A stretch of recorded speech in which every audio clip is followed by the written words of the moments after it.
Sodium-dependent glucose cotransporters are a family of glucose transporter found in the intestinal mucosa of the small intestine and the proximal tubule of the nephron. They contribute to renal glucose reabsorption. In the kidneys, 100% of the filtered glucose in the glomerulus has to be reabsorbed along the nephron. In case of too high plasma glucose concentration, glucose is excreted in urine. Because SGLT are saturated with the filtered monosaccharide, glucose is never secreted by the nephron.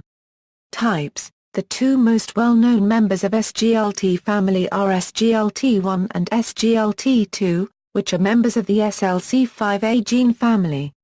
In addition to SGLT1 and SGLT2, there are 5 other members in the human protein family SLC5A, several of which may also be sodium-glucose transporters. SGLT2 inhibitors for diabetes. Inhibition of SGLT2 leads to a reduction in blood glucose levels. Therefore, SGLT2 inhibitors have potential use in the treatment of type 2 diabetes. Several drug candidates have been developed or are currently undergoing clinical trials, including dapagliflozin, approval rejected in 2012 by Food and Drug Administration due to safety concerns. However, after resubmitting, additional clinical data is under review with December 12, 2013 as PDUFA date, but marketed in Europe and Australia.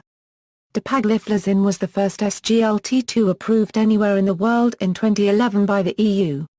Canagliflozin, approved in the United States and Canada. Ipragliflozin, in phase 3 clinical trials. Tifogliflozin, in phase 3 clinical trials. Empagliflozin, approved in the United States. Sergliflozin etabinate, discontinued after phase 2 trials. Remogliflozin etabinate, in phase IB trials. Function: firstly, the Na+/K+ AT-base pump on the basolateral membrane of the proximal tubule cell uses ATP to move 3 sodium ions outward into the blood, while bringing in 2 potassium ions.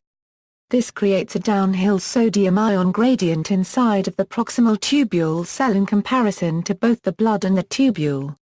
The SGLT proteins use the energy from this downhill sodium ion gradient created by the AT-base pump to transport glucose across the apical membrane against an uphill glucose gradient.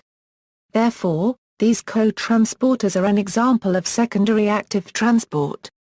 Both SGLT1 and SGLT2 are known as symporters, since both sodium ions and glucose are transported in the same direction across the membrane. Discovery of sodium-glucose cotransport. In August 1960, in Prague, Robert K. Crane presented for the first time his discovery of the sodium-glucose cotransport as the mechanism for intestinal glucose absorption. Crane's discovery of cotransport was the first ever proposal of flux coupling in biology. See also, cotransport, cotransporter, glucose-galactose malabsorption, renal sodium reabsorption, discovery and development of SGLT2 inhibitors. References. External links: Sodium-glucose transport proteins at the U.S. National Library of Medicine. Medical subject headings.